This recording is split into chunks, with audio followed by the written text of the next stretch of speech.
In the last video on the SAGA choreography, we created an order service and we persisted the message into DynamoDB table, and also we published the message into the payments.updates SQS topic.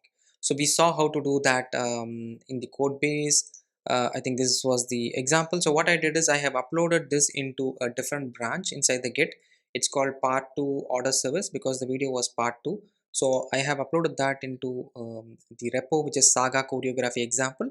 And if you go to the branch part 2 order service, I have the code there. So I'm going to start off from that, so that way it's just matching with the part 2 of the video, and then from there we are going to build the part 3. Right now in this video we are going to build the payment service, and we are going to consume the message from the payments updates queue. We are going to publish an order paid message into the restaurant updates queue. Also we are going to publish another message saying order paid into the order updates queue. So we are going to create an order updates queue, restaurant updates queue, and also we are going to create the payments table, because right now we don't have the payments table in DynamoDB yet. So I'm going to create a payments table here, and this is going to be a Spring Boot application. So I'm going to use this branch from the same GitHub repository I've already checked out in my IntelliJ. So this is the branch where I have two modules. One is the order service, the second one is the shared um, module, right? So shared module has the protobuf files. If you remember, we had created a gRPC endpoint and we were exposing a gRPC endpoint, right, for the order service. So that's what we did in the last video. Now here we are going to build a new service called the payment service. So let's go ahead and build that. So I'm going to create a new module. So I'm going to call this as payment service. Let me do a finish. Now that the payment service module got created, I'm going to copy the contents of order service, and I'm going to rename only the name order service so that we can reuse the same components, right? So I've just pasted everything here. We can just remove whatever we don't require. I'm going to rename the order service as payment service. That's it. Also, we have added a dependency for gRPC. We don't need the gRPC dependency, the gRPC starter basically, because the payment service is not going to expose any API. So I'm going to remove that particular dependency. In addition to that, if you remember, we were using the shared module dependency. The shared module already had some gRPC specific dependencies. So I don't want those. So I'm going to just exclude them from the payment service. So I'll just say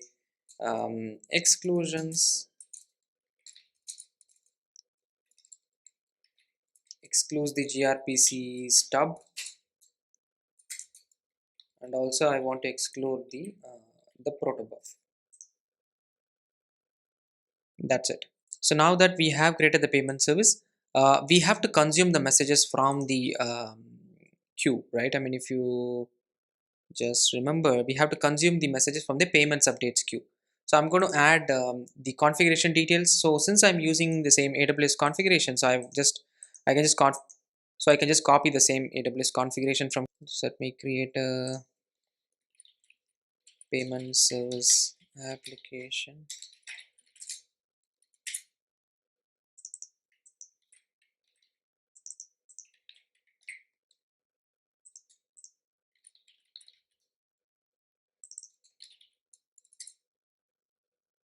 Done. Now we can create the config folder or the package, and I'll create a new AWS configuration, and I'll copy the same content because we are going to use the same AWS configuration. We will be having some dev properties, for example the credentials, which we are going to use to connect to the DynamoDB. So this is the same which we used in the order service, so I'm just retaining the same. So the next one is creating a consumer or a receiver. So I'm going to create a new module called as consumer. So I'm going to call this as payment consumer. We already created a publisher here which was called as order publisher, so I'm going to create a similar naming convention so that way we know what is what. So payment consumer is basically going to consume the messages from the SQS topic. So in order to convert this into a service, I'll just annotate it with add service. We need to connect to the SQS topic. um, what is the topic? It's going to be called as payment updates, because that's the topic I think we published, right? If I go to the order published, we published it to payment updates. I'm going to consume from the same topic, so that's why I'm annotating it with at SQS listener and the name of the topic, and I can just consume the message here. So I'll just say consume, and I want to consume a specific message type, right? So if you remember, we published a message called as what was this type? It was called as, I think, what was the order? So it was of type order. So we published the message which is order, right? Now we have to consume the same order type message. So in order to do that, I need to create the same pojos here, right? Instead, what I will do is I will move the models, whatever I had here, to the shared module. So that way we have all those created from here. So let me create a new Java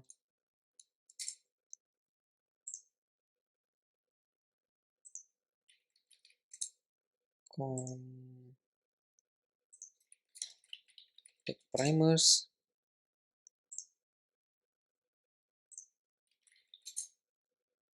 model, and then I'll copy or drag these into the files here. So I've copied the Java code here, and then I'll convert this particular project into a shared project. So let me go to my project structure, and then I'll just mark this particular module as a Java source. So that way this gets converted into a Java project. So if you see here, it's asking for some dependencies because I've been using some dependencies for the pojos, right? So I have DynamoDB key, all those things are there. So what I'm going to do is I'm going to add the DynamoDB dependencies into this particular project as well. So let me go to POM. So if I see here, there is no DynamoDB dependency. So I'm going to add both the Lombok and the DynamoDB dependencies. So these are the dependencies. So I have Lombok, which is 1.18.20 version, and then I have the AWS SDK DynamoDB, which is 1.11.857 version, which is the same which we are using in the other module. So I've used it here, and now if I do a Maven re-import, it should solve our dependencies problem here. So done, right? Now we have the shared order. So this is the order which we are going to consume from here, right? So I'm going to say order. This is coming from the model here. So I'm using that. Let me delete the model which is here. That way we don't get confused. So I have the shared model present here. So I'm using the same model object order.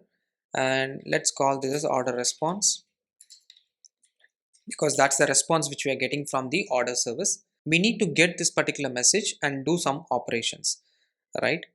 So we are getting the message from the payment service, and then we have to do some operation. So in order to do that, I'm going to create another service. So since this is a consumer, I'm just going to consume the message. So I'm going to create a new service called as payment service, and let me just create this particular class inside the payment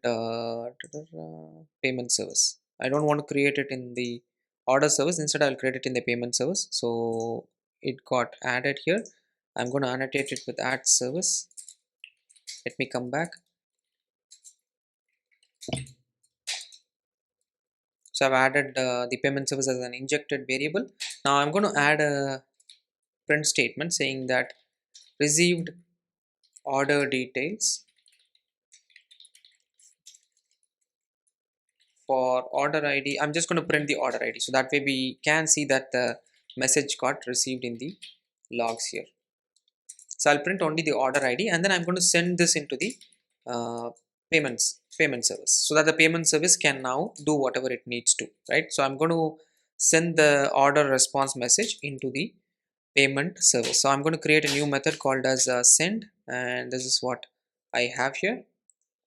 So within the payment service, I'm going to use this particular message and then convert that and then store it into DynamoDB. And then I also want to publish this into two different uh, topics, right? So I want to publish the message into restaurant updates, and I also want to publish it into order updates, right? There are two different uh, publishers, right? So I need to write a publisher as well. So before that, I want to convert this particular message and then persist into DynamoDB. So in order to do that, I want to have a mapper. So something similar to what we did here, right? In the publisher, if you remember in the order service, we converted the order request into a mapper using the mapper. So we converted the request using the mapper into a message which can be persisted into the database, and also we use the same message to publish into the SQS topic. So I'm going to use similar kind of a pattern here.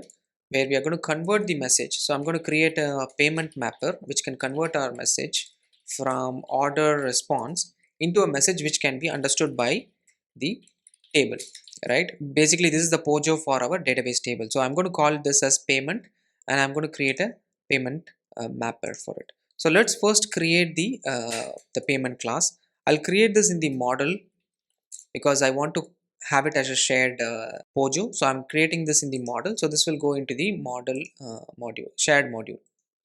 Now within the payment module, I want to obviously use the Lombok. So I'm going to say use toString, no args constructor, all args constructor. Also, I want to have a getter and setter. So I'm just saying add data. I want to use builder pattern so that way I can set variable values within that. Also, I'm going to use this for the DynamoDB table. So I'm going to call the table name as payment. Now, what are the fields which I want to have? I can use private string payment ID, and this is the payment ID using which I can generate some unique parameters. I want to use the auto generate key similar to what we used in the order ID. I'm using the same. I'm going to use the hash key for this because this is going to be the unique key in this particular table. So that's why I'm using the DB hash key annotation. I also want to have order ID, customer ID, because customer ID is something which we got. So let's go back to order. And if you see here, let me split this so that way we can see what all fields we had. So we have order ID, we have customer ID. The next field I want is the seller ID, right? Because I want to use that as well. Then I don't need the product information, but I want the payment method because I want to understand the payment method, and based on that I can do some specific checks or whatever, right? Those are the things I want. And also I want to add one more new one called the payment status, because that's the one which my service is catering to. So this particular payment service will add something called as payment status so that we can use it to communicate with the different services, right? That's what I'm going to do. And then I want to also add payment status notes, right? Because let's say if the status message failed, then I want to add some notes, or I want to add something which is like free floating. So I'm just adding a payment status note, so that way if there is a failure message we can add something. Right now I may not add it, but then later in the some other parts we can add that, right? So I'm going to convert all these into variables, so I'll quickly do that. I'm going to annotate all these with the DynamoDB attribute annotation, so that way all these are converted as a field.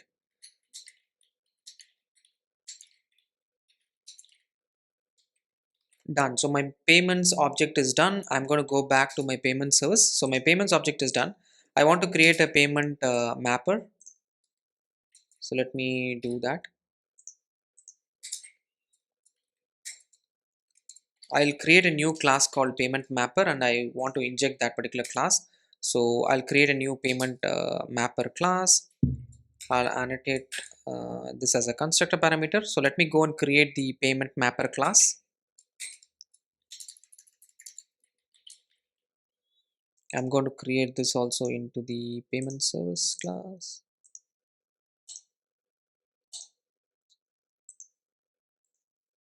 This payment mapper, again, I'm just going to create it as a singleton. You can also create it like a utility class, but I'm just creating it as a singleton because it's almost the same.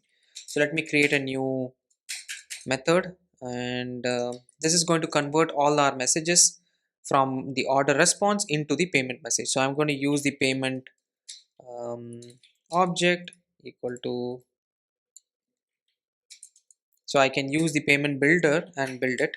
So what I will do is dot, I'll set all the parameters, right? So first thing which I'm going to set is the customer ID. So I can set the customer ID by querying the order response and getting the same customer ID. I also want to set the order ID. In fact, I should have set the order ID first. So I'll set the order ID, customer ID, and also we had the seller ID. So I'm going to set the seller ID. And finally, I also want to set the payment method, because that is something which we want. Payment status is not there in the message which we get from the order, so I'm just using only these fields, and that's it. I can just return this. So this is the power of builder. I don't have to say payment equal to new payment and then do setters. Instead I can use a builder to have a neat code completion. This is why I like builders and I use them very often. So I've used the builder here. Now the payment object is retrieved. I'm going to persist this into the payments table, right? So in order to do that, I'm going to create a payments repository to connect to the payments table, right? So let's create that payment repository in a class.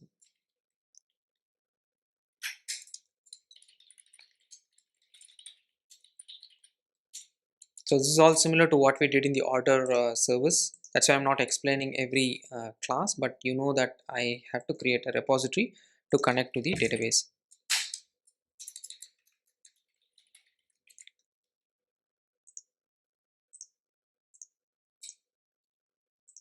So I've created the payment repository. This is going to be annotated with add repository because it's going to be a repository. And we are going to use the DynamoDB mapper, so we can use the same kind of functionality which we use in the order service. I'm going to use a more similar one. If you see, I can just use it in the window here so that I can see what we did. So we can create a DynamoDB mapper, call this as a DynamoDB mapper. We can also annotate this by injecting. We can inject this as a construction injection. Also, I created a method called save, right? So let's create the method. Here I'm going to return even the payment, right? Because I want to save and then send the message back. So I can just do a DynamoDB saver dot save and then just do the payment. That's it. And I want to return. So that's it. We have the repo ready. We got the message. We saved the message. The message is sent back as well, right? Done. Now, what is the next step in the process, right? So we got the message, we converted that into a message which we want to persist. We persisted it. Now we want to publish this message into two different SQS topics, right? One is the restant updates. The other one is the order updates. So what I'm going to do is I'm going to create one more um, publisher, basically payment publisher. Like we had the order publisher, I'm going to create a payment publisher and then I'm going to say send, or what did we name here in the order publisher? Did we say publish? Yeah, let's do publish. I'll use the same naming convention. I'll say publish. So I'm going to create a order publisher and then publish these messages, right? So I'll just say publish. Now the payment publisher will have to handle those publishing part, right? So I'm going to handle those in the payment publisher. Let's create the class.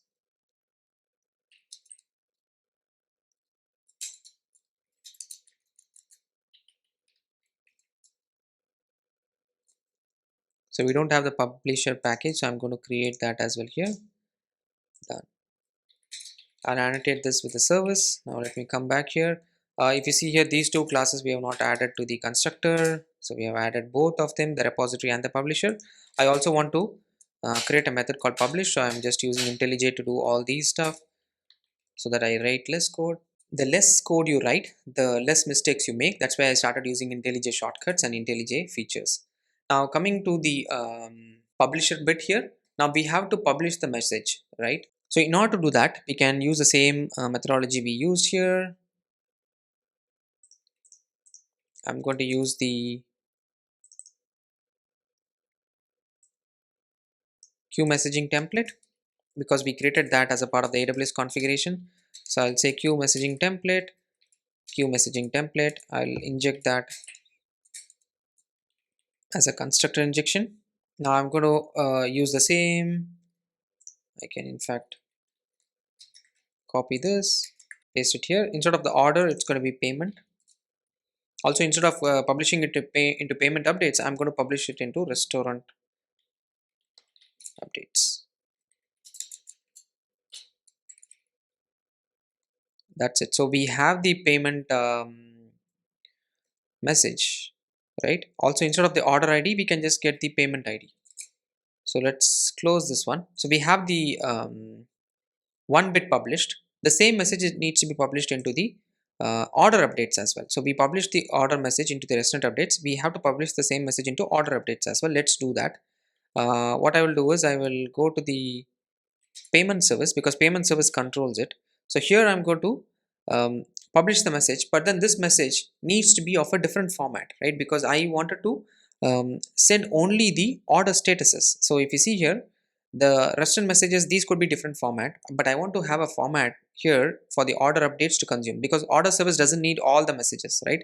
One option is publishing the same type of message, but then what happens is order service will have to understand different types of messages from all the services. So I'm going to create a model specific for the order service to consume, and I'm going to call this as order status. So I'm going to publish a message which is just called as order status. So let's go to the Pojo, which is the shared Pojo. I'm going to create something called as order status.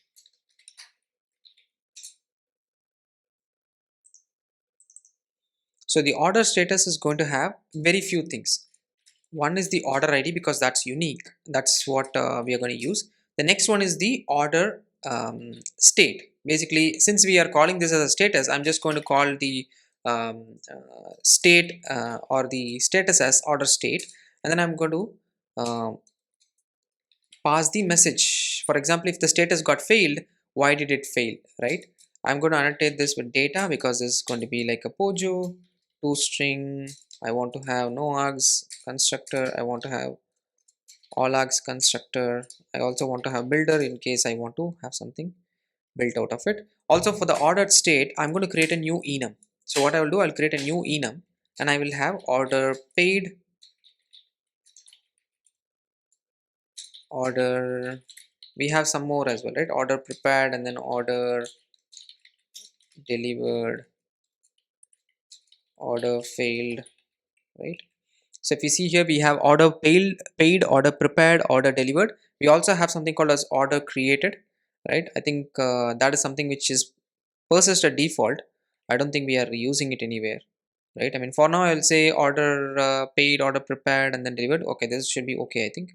Now let me go back to the payment service. So here I need to publish the message which is of type order state, right? Or order status. Now I need to convert the message from the payment type, or I need to create a new order status, right? In order to do that, I'm going to create a new order status message, right? So order status equal to, I'm going to use the order status dot builder again, and I will build the message. So I need to set the order state. What is the state of the order? I'm going to set this as order paid for now, right? So that way we know it is paid. Also, I'm going to set the order ID. That's the unique one. So I'll get the order ID from the order response, or I'll just, yeah, we can get it from the order response. I'm just setting the order ID saying that the order is paid. Also, I want to set the message, right? I mean, if it is failed, I would have set some message, and then I can just say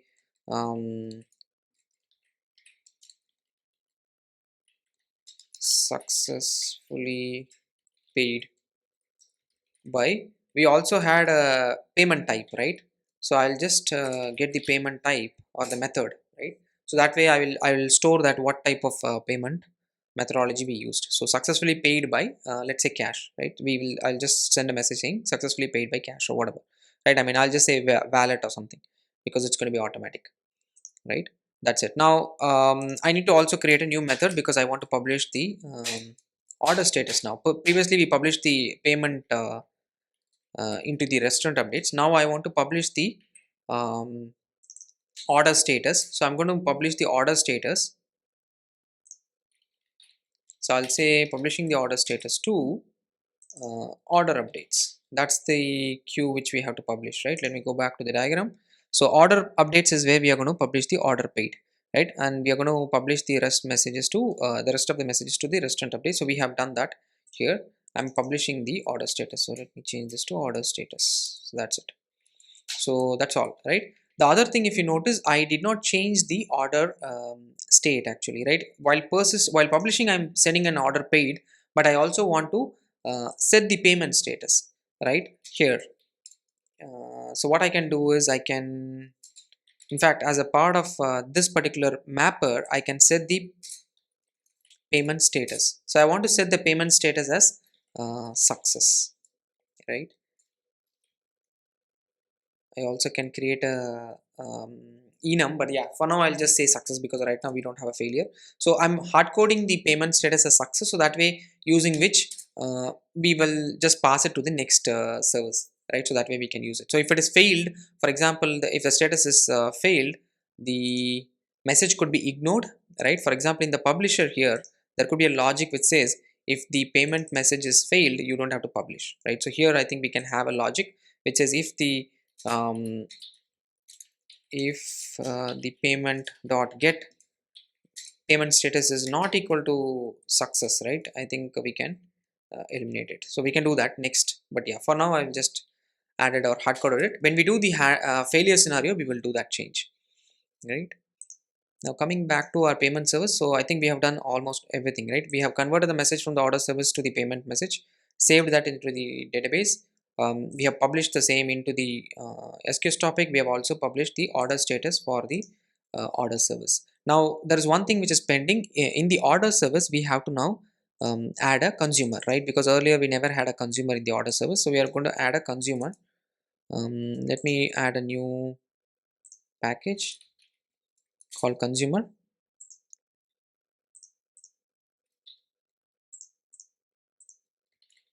I'm calling this as an order consumer. It's going to be a service. I'll just do add SQS listener, because it's going to listen to some topic which is going to be called as order hyphen updates. So it's exactly the same as the payment consumer, so I can just have this side by side.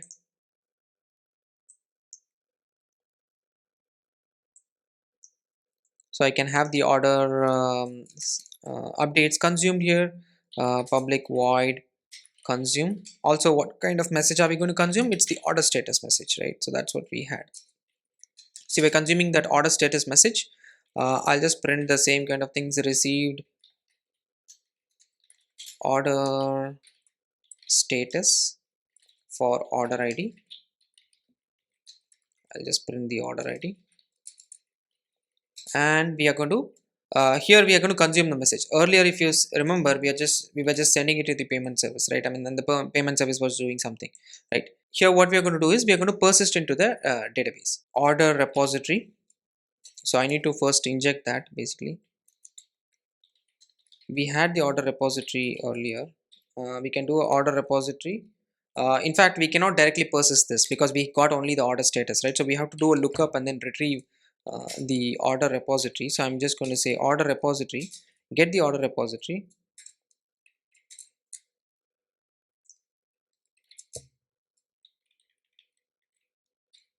dot get order by ID. I'm going to get the order using the order ID from the order status, and this will be retrieving us an order, right? And this order is from the database. Now let me inject this guy. So order repository is here. We got the order ID. We looked up the order from the database. We got the message back, and from that we are going to set the order status, right? So we are going to set the order status from our new order status. So from the new order status, I'm going to get the order state, right? And I'm just going to get the name. So what we are doing here is we are getting the order state and setting it in the order status in the table here. So I can also do a order repository dot save. I can do an order. So I'm directly getting the state and then storing it in the database. That's all. So I'm looking up for the existing order ID and then saving it in the database. So that's what that's all we have to do in the order service. Now coming back to the payment service, I think we have completed almost everything, right? The other thing which we are missing is the configurations, right? We did not add any application properties or the credentials in the payment service. So let's do that. I'm going to create a resources folder.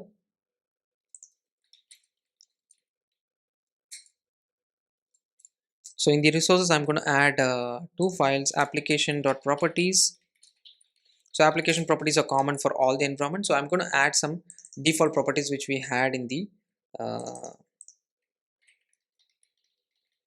order service. I also have the gRPC server port pointing to -1. That way we don't have to start the gRPC if at all it's trying to start, right? So this is just a property which I've added in addition to the existing ones. I'm using the US East one, so I'm using it here. Also, the next one I'm going to create is the application dev.properties, because I want to add some passwords for my AWS account. So what I will do is I will add the access key and the secret key here. So we have empty keys. This is what I'm going to add. I will replace the values once I am off screen. So I have added my properties. Here also I did not add my access keys, so I will replace them. So I've replaced them in both my application developer properties. So my local is done. So what I have to do now is creating those two queues and also the database. So let me go to my AWS account. Let me go to DynamoDB first so that I can create the DynamoDB table. So earlier we had the order table, so we can see that. I'm going to create the new DynamoDB table. The table name is called payment. That's what we said. The partition key, this is the partition key which we created in the payment Pojo. This is nothing but the payment ID, so I'm using that as the partition key. So I'm using the default configuration, so let me create the table quickly. So the table got created now, it's successful. Yeah, so I think we'll try to persist messages and then we will see, right, what's happening. So table is done. Now the next thing is creating the SQS topic. Let me go to SQS. Let's create the new SQS queues. So we need to create one called as order updates. So here we are going to use the IAM roles. I'm going to use the IAM role which I have for my account. So I will use that. So I have the ARN here. I have copied it here. Let me paste the same ARN because that's the one which I'm going to use. Order updates is the table, which is right. That's it. So I want to create this queue. Let me just create it. I'll use the same ARN for creating the other queue as well. The other queue is called as restaurant updates. We will be consuming using the restaurant service from this, which I will be showing that in the next video. But in this video, let's quickly cover the um, payment service, right? So we are going to create an order that is going to be published into the payment updates queue. From there, payment service is going to consume. We are going to publish one message into the restaurant updates, the other message into the updates order, order updates queue, and the order updates queue is going to be consumed by the order service. So that's what we are going to see. So let's go back. So I think we have done the queue creation, the table creation, everything is there. Now let's start our services. So let me start both the services. So order service is not coming because of the variable. So I need to add the environment variable. So let me add that.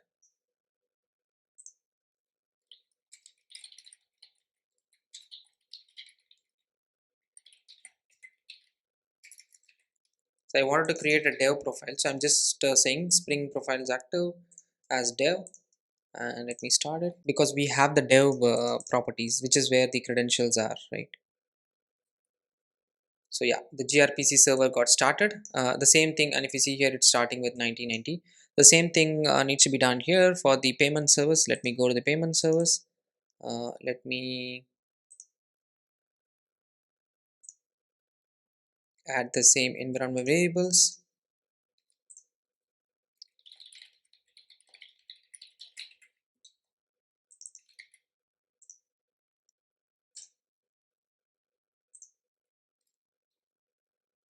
I think we have some unit tests. Let me delete them for now, but ideally you should have unit tests.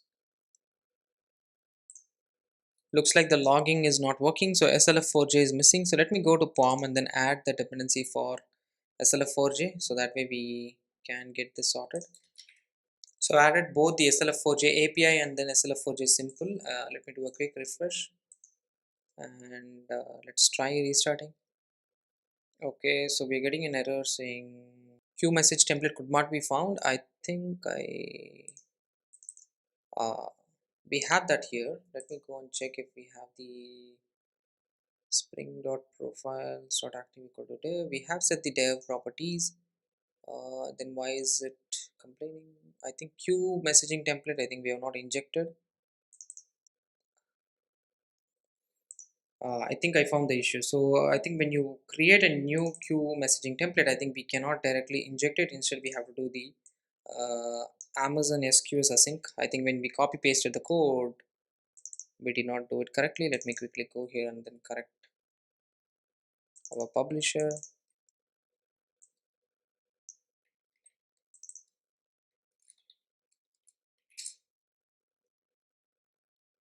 Now the same could be true with the payment consumer as well, right? No, I think the payment consumer we don't use the queue messaging template. So I think we should be good here. Let me restart this. So this is also running here. So we have the order service which is running. We have the payment service which is running. Now let me call the API. So let me create a new curl command. So here in the curl command, I'm going to use the customer ID as 10. I'm going to use the seller ID. So I think we have the field name as seller ID. So I'm going to use the seller ID as 1001. The product ID, I'm going to use it as 123. Product name, I'm using it as ice cream. Payment method is wallet. Delivery location is Chennai. I'm just using the same here. Localhost 1990 is where we are running our order service. Now if you see here, I got a successful message response which said that the order got created. Right, now let's go back to our services. Now if you see here, in the order service, we first received a message saying publishing order, and then we published that message to the order service, to the restaurant or the payment updates. And from the payment updates, we again, if you look at it, we see an order status received as well for the same order ID, right? So we know that the message came back to the order service. Now if you see in the the payment service, in the payment service, we received again the order details. We also published the message to the other restaurant updates queue, and also we published the order status to the other queue. So I think we are all done. Now let's go back to the database to see if everything is good. Let's come back to the SQS topics. Let's go back to the database, right? Because that's where our order ID is present. We can grab the same order ID. So let me pick the same order ID and then I can see what's happening. So in the order table, if I look at the order ID, this is the order ID. Now if I see the values, we have the product information. The product information is 123 is the product ID. Product name is ice cream. We also have updated timestamp, which we have. We also have the order status, which is order paid, right? The seller ID is 1001. The payment method is wallet. Delivery location is Chennai, and also created timestamp is whatever. Customer ID is 10. We got all the information. If you see, I think I did a mistake, right? I did not update the updated timestamp, because when we received the order status message, right, this updated timestamp should have got changed. So let me go and fix that, right? Let me go to the order consumer. In the order consumer, we updated the order status, but we missed updating the updated timestamp, because when we update the order, we have to update the timestamp as well, right? That way we know what is the new time at which the order update received, right? Because I saw it was same, so let me change that. Let me go to the mapper to get the time. How did we build it? Where is the created? Yeah, so I'll use the same format here.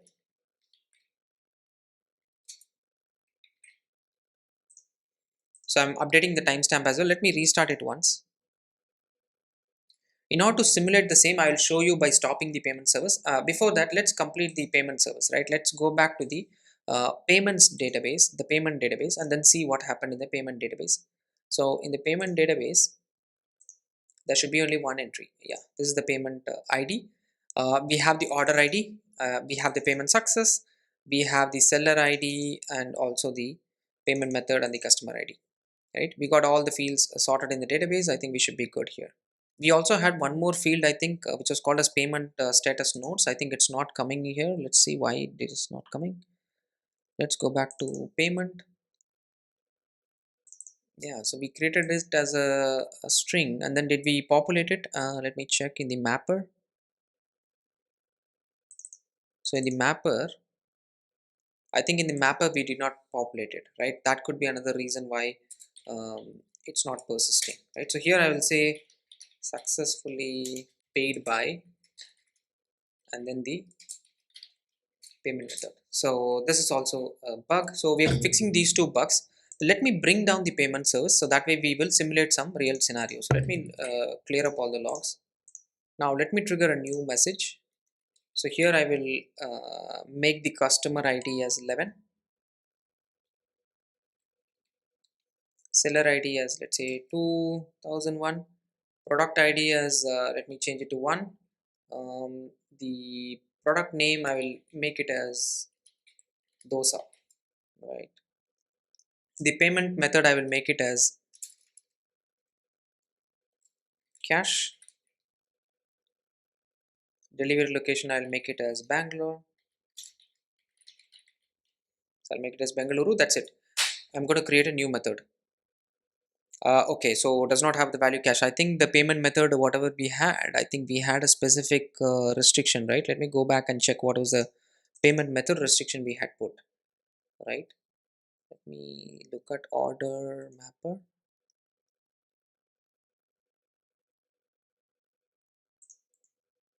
So we had a payment method. Okay, we had wallet and credit card, right? So let me use credit card now. That I can show you like two different payment methods. I'll add cash also later. I don't want to restart the server. So now I have added the same message with the credit card as the payment method. Now I have done credit card. Now you should see in the order service, we got the published order ID message. Now if we go back to the DynamoDB table, I should be able to see in the order. So what is the new order ID? This is the new order ID.